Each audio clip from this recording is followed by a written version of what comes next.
Shemai guys, welcome back to the Life to the Full podcast, the podcast that helps you make the most of your time here on Earth. My name's Dave Morse, I'm your host.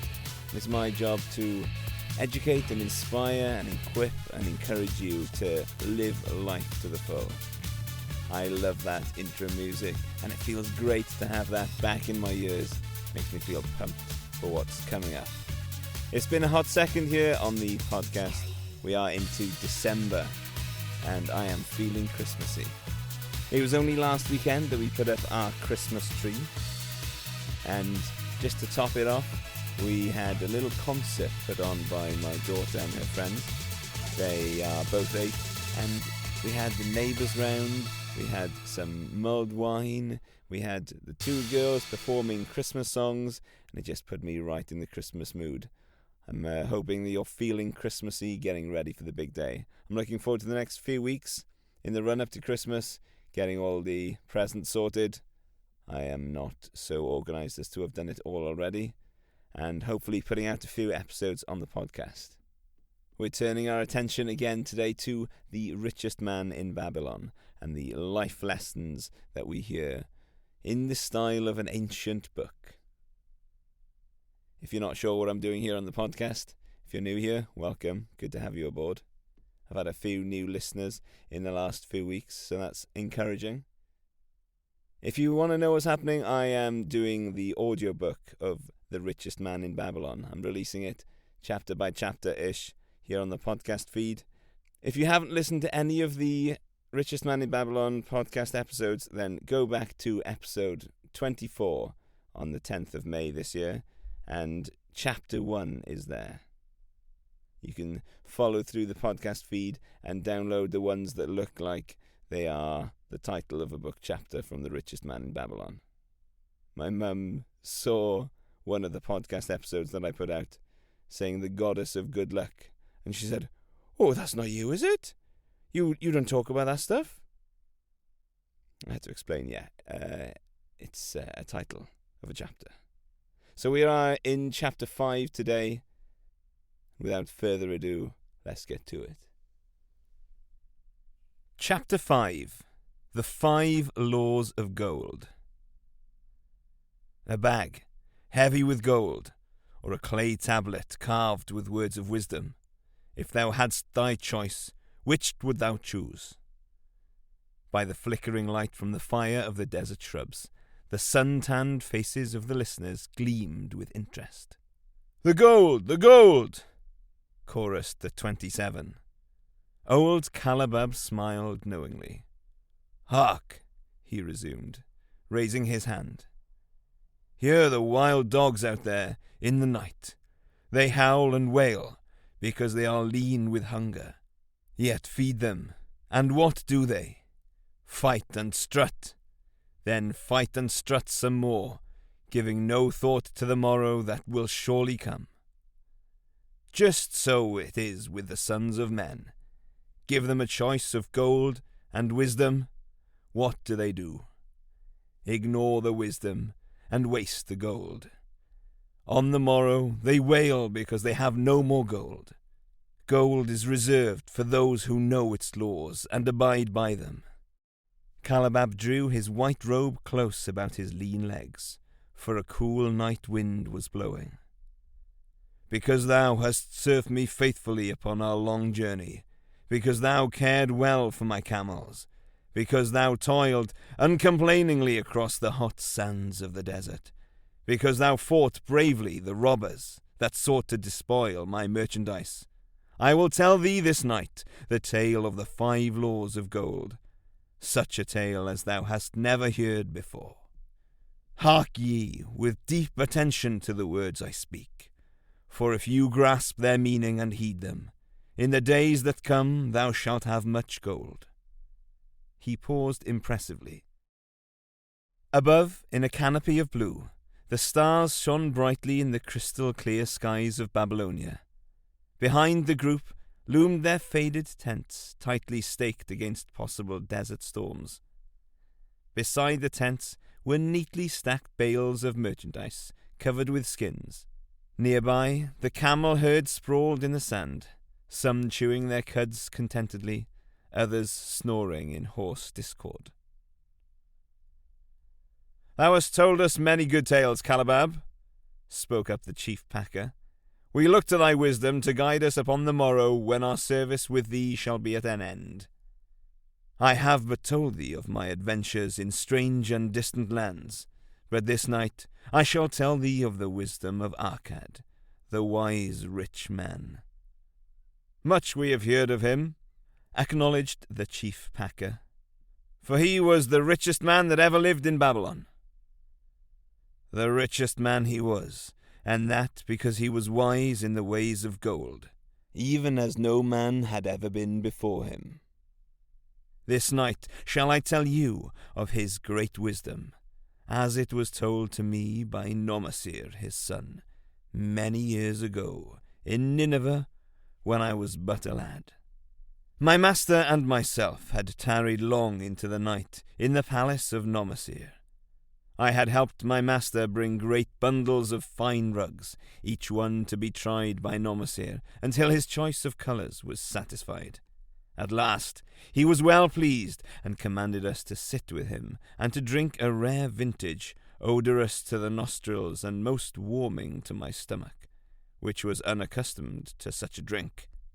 Then did he tell us this tale of the great wisdom of Arkad, his father, even as I shall tell it to you. In Babylon it is the custom, as you know, that the sons of the wealthy fathers live with their parents in expectation of inheriting the estate. Arkad did not approve of this custom. Therefore, when Nomasir reached man's estate, he sent for the young man and addressed him. "My son, it is my desire that thou succeed to my estate. Thou must, however, first prove that thou art capable of wisely handling it. Therefore, I wish that thou go out into the world and show thy ability both to acquire gold and to make thyself respected among men. To start thee well, I will give thee two things of which I myself was denied when I started as a poor youth to build up a fortune. First, I give thee this bag of gold. If thou use it wisely, it will be the basis of thy future success. Secondly, I give thee this clay tablet, upon which is carved the 5 laws of gold. If thou dost but interpret them in thy own acts, they shall bring thee competence and security. 10 years from this day, come thou back to the house of thy father, and give account of thyself. If thou prove worthy, I will then make thee heir to my estate. Otherwise I will give it to the priests, that they may barter for my soul, the land, consideration of the gods." So Nomasir went forth to make his own way, taking his bag of gold, the clay tablet carefully wrapped in silken cloth, his slave and the horses upon which they rode. 10 years passed, and Nomasir, as he had agreed, returned to the house of his father, who provided a great feast in his honour, to which he invited many friends and relatives. After the feast was over, the father and mother mounted their throne-like seats at one side of the great hall, and Nomasir stood before them to give an account of himself, as he had promised his father. It was evening. The room was hazy with smoke from the wicks of the oil lamps that but dimly lighted it. Slaves in white woven jackets and tunics fanned the humid air rhythmically with long-stemmed palm leaves. A stately dignity coloured the scene. The wife of Nomasir and his 2 young sons, with friends and other members of the family, sat upon rugs behind him, eager listeners. "My father," he began deferentially, "I bow before thy wisdom. 10 years ago, when I stood at the gates of manhood, thou bade me go forth and become a man among men, instead of remaining a vassal to thy fortune. Thou gave me liberally of thy gold. Thou gave me liberally of thy wisdom. Of the gold, alas, I must admit, of a disastrous handling. It fled, indeed, from my inexperienced hands, even as a wild hare flees at the first opportunity from the youth who captures it." The father smiled indulgently. "Continue, my son. Thy tale interests me in all its details. I decided to go to Nineveh, as it was a growing city, believing that I might find there opportunities. I joined a caravan, and among its members made numerous friends. 2 well-spoken men who had a most beautiful white horse, as fleet as the wind, were among these. As we journeyed, they told me in confidence that in Nineveh was a wealthy man who owned a horse so swift that it had never been beaten. Its owner believed that no horse living could run with greater speed. Therefore would he wager any sum, however large, that his horse could outspeed any horse in all Babylonia. Compared to their horse, so my friends said, it was but a lumbering ass that could be beaten with ease. They offered, as a great favour, to permit me to join them in a wager. I was quite carried away with the plan. Our horse was badly beaten, and I lost much of my gold. The father laughed. Later, I discovered that this was a deceitful plan of these men, and they constantly journeyed with caravans seeking victims. You see, the man in Nineveh was their partner, and shared with them the bets he won. This shrewd deceit taught me my first lesson in looking out for myself. I was soon to learn another, equally bitter. In the caravan was another young man with whom I became quite friendly. He was the son of wealthy parents, and, like myself, journeying to Nineveh to find a suitable location. Not long after our arrival, he told me that a merchant had died, and his shop, with its rich merchandise and patronage, could be secured at a paltry price, saying that we would be equal partners, but first he must return to Babylon to secure his gold. He prevailed upon me to purchase the stock with my gold, agreeing that his would be used later to carry out our venture. He long delayed the trip to Babylon, proving in the meantime to be an unwise buyer and a foolish spender. I finally put him out, but not before the business had deteriorated to where we had only unsaleable goods, and no gold to buy other goods. I sacrificed what was left to an Israelite for a pitiful sum. Soon there followed, I tell you, my father, bitter days. I sought employment and found it not, for I was without trade or training that would enable me to earn. I sold my horses, I sold my slave, I sold my extra robes that I might have food and a place to sleep. But each day grim want crouched closer. But in those bitter days I remember thy confidence in me, my father. Thou hadst sent me forth to become a man, and this I was determined to accomplish. The mother buried her face and wept softly. At this time I bethought me of the table thou had given to me, upon which thou had carved the 5 laws of gold. Thereupon I read most carefully thy words of wisdom, and realized that had I but sought wisdom first, my gold would not have been lost to me. I learned by heart each law, and determined that, when once more the goddess of good fortune smiled upon me, I would be guided by the wisdom of age, and not by the inexperience of youth.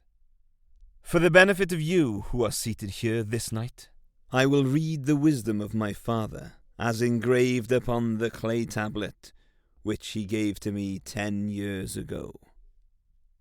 The 5 laws of gold. Number 1. Gold cometh gladly, and in increasing quantity, to any man who will put by not less than 1/10 of his earnings to create an estate for his future and that of his family. Number 2. Gold laboureth diligently and contentedly for the wise owner who finds for it profitable employment, multiplying even as the flocks of the field. Number 3. Gold clingeth to the protection of the cautious owner who invests it under the advice of men wise in its handling. Number 4. Gold slippeth away from the man who invests it in businesses or purposes with which he is not familiar, or which are not approved by those skilled in its keep. Number 5. Gold flees the man who would force it to impossible earnings, or who followeth the alluring advice of tricksters and schemers, or who trusts it to his own inexperience and romantic desires in investment. These are the 5 laws of gold, as written by my father. I do proclaim them as of greater value than gold itself, as I will show by the continuance of my tale. He again faced his father. I have told thee of the depth of poverty and despair to which my inexperience brought me. However, there is no chain of disasters that will not come to an end. Mine came when I secured employment managing a crew of slaves working upon the new outer wall of the city. Profiting from my knowledge of the first law of gold, I saved a copper from my first earnings, adding to it at every opportunity until I had a piece of silver. It was a slow procedure, for one must live. I did spend grudgingly, I admit, because I was determined to earn back before the 10 years were over as much gold as you, my father, had given to me. One day the slave master, with whom I had become quite friendly, said to me, "Thou art a thrifty youth who spends not wantonly what he earns. Hast thou gold put by that is not earning?" "Yes," I replied. "It is my greatest desire to accumulate gold, to replace that which my father gave to me, and which I have lost. 'Tis a worthy ambition, I will grant. And do you know that the gold which you have saved can work for you and earn much more gold? Alas, my experience has been bitter, for my father's gold has fled from me, and I am in much fear lest my own do the same. If thou hast confidence in me, I will give thee a lesson in the profitable handling of gold," he replied. "Within a year the outer wall will be complete, and ready for the great gates of bronze that will be built at each entrance to protect the city from the king's enemies. In all Nineveh there is not enough metal to make these gates, and the king has not thought to provide it. Here is my plan. A group of us will pool our gold, and send a caravan to the mines of copper and tin, which are distant, and bring to Nineveh the metal for these gates. When the king says, 'Make the great gates,' we alone can supply the metal, and a rich price he will pay. If the king will not buy from us, we will yet have the metal which can be sold for a fair price. In his offer I recognized an opportunity to abide by the 3rd law, and invest my savings under the guidance of wise men. Nor was I disappointed. Our pool was a success, and my small store of gold was greatly increased by the transaction. In due time I was accepted as a member of this same group in other ventures. They were men wise in the profitable handling of gold. They talked over each plan presented with great care before entering upon it. They would take no chance on losing their principal or tying it up in unprofitable investments from which their gold could not be recovered. Such foolish things as the horse race and the partnership into which I had entered with my inexperience would have had scant consideration with them. They would have immediately pointed out their weaknesses. Through my association with these men, I learned to safely invest gold to bring profitable returns. As the years went on, my treasure increased more and more rapidly. I not only made back as much as I lost, but much more. Through my misfortune, my trials, and my success, I have tested time and again the wisdom of the 5 laws of gold, my father, and have proven them true in every test. To him who is without knowledge of the 5 laws, gold comes not often, and goeth away quickly. But to him who abide by the 5 laws, gold comes and works as his dutiful slave." Nomasir ceased speaking and motioned to a slave in the back of the room. The slave brought forward, one at a time, 3 heavy leather bags. One of these Nomasir took and placed upon the floor before his father, addressing him again. Thou didst give to me a bag of gold, Babylon gold. Behold, in its place I do return to thee a bag of Nineveh gold, of equal weight, and equal exchange, as all will agree. Thou didst give to me a clay tablet inscribed with wisdom. Behold, in its stead I do return 2 bags of gold.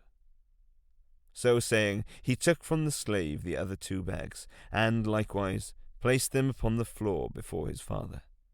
This I do to prove to thee, my father, of how much greater value I consider thy wisdom than thy gold. Yet who can measure in bags of gold the value of wisdom? Without wisdom, gold is quickly lost by those who have it, but with wisdom, gold can be secured by those who have it not, as these 3 bags of gold do prove. It does indeed give to me the deepest satisfaction, my father, to stand before thee and say that, because of thy wisdom, I have been able to become rich and respected before men. The father placed his hand fondly upon the head of Nomasir. Thou hast learned well thy lessons, and I am indeed fortunate to have a son to whom I may entrust my wealth. Calabab ceased his tale and looked critically at his listeners. What means this to thee, this tale of Nomasir? He continued. Who amongst thee can go to thy father, or to the father of thy wife, and give an account of wise handling of his earnings? What would these venerable men think, were you to say, I have travelled much, and learned much, and laboured much, and earned much, yet, alas, of gold I have little.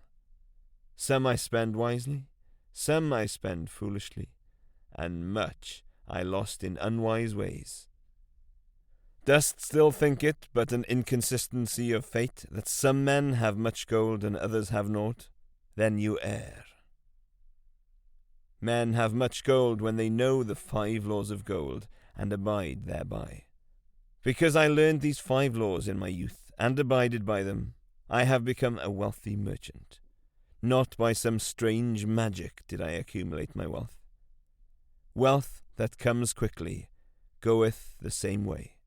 Wealth that stayeth to give enjoyment and satisfaction to its owner comes gradually, because it is a child born of knowledge and persistent purpose. To earn wealth is but a slight burden upon the thoughtful man. Bearing the burden consistently from year to year accomplishes the final purpose. The 5 laws of gold offer to thee a rich reward for thy observance.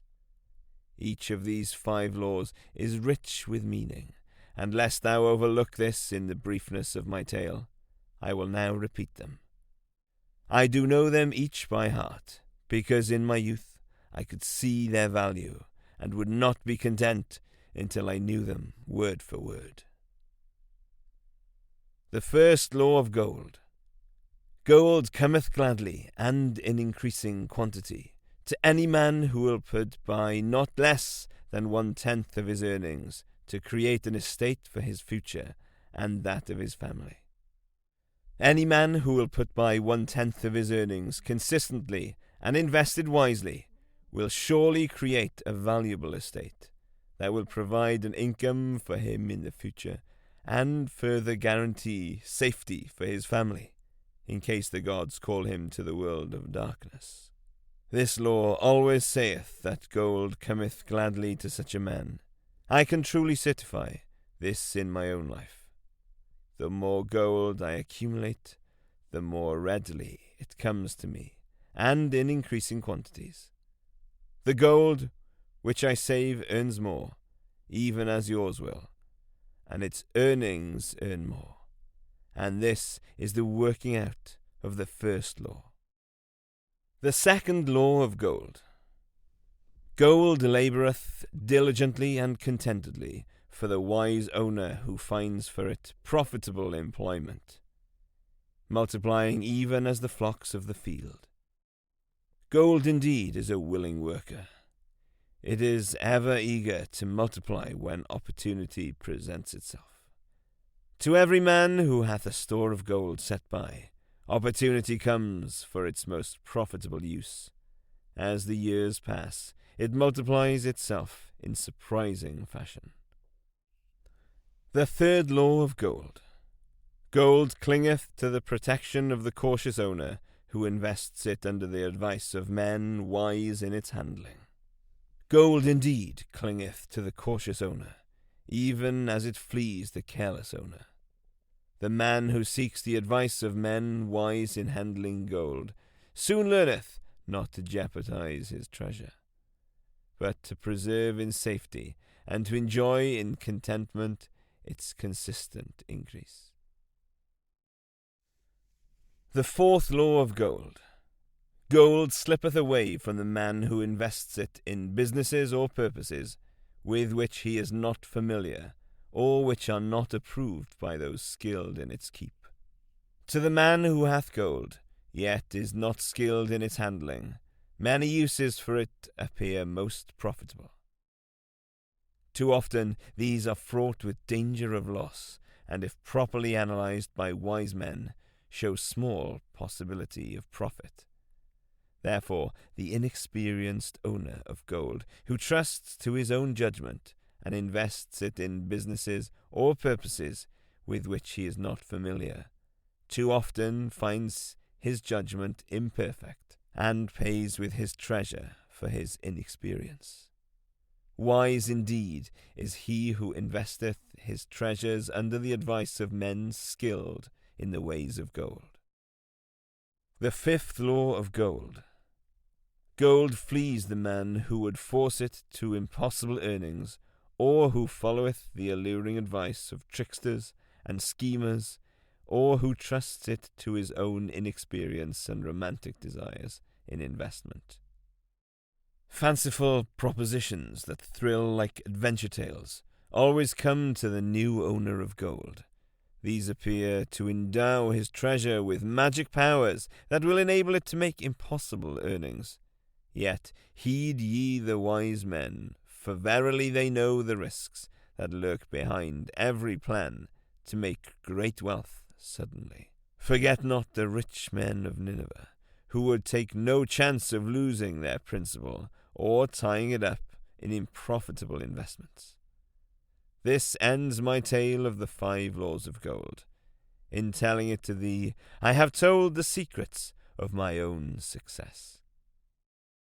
Yet they are not secrets, but truths which every man must first learn and then follow, who wishes to step out of the multitude that, like you wild dogs, must worry each day for food to eat. Tomorrow we enter Babylon. Look, see the fire that burns eternal above the temple of Bel. We are already in sight of the golden city. Tomorrow each of thee shall have gold, the gold thou hast so well earned by thy faithful services. 10 years from this night, what can you tell about this gold? If there be men among you who, like Nomasir, will use a portion of their gold to start for themselves an estate, and be thenceforth wisely guided by the wisdom of Arkad, 10 years from now, 'tis a safe wager. Like the son of Arkad, they will be rich and respected among men. Our wise acts accompany us through life to please us and to help us. Just as surely our unwise acts follow us to plague and torment us. Alas, they cannot be forgotten. In the front rank of the torments that do follow us are the memories of the things we should have done, of the opportunities which came to us and we took not. Rich are the treasures of Babylon, so rich no man can count their value in pieces of gold. Each year they grow richer and more valuable. Like the treasures of every land, they are a rich reward awaiting those men of purpose who determine to secure their just share. In the strength of thine own desires is a magic power. Guide this power with thy knowledge of the 5 laws of gold, and thou shalt share the treasures of Babylon.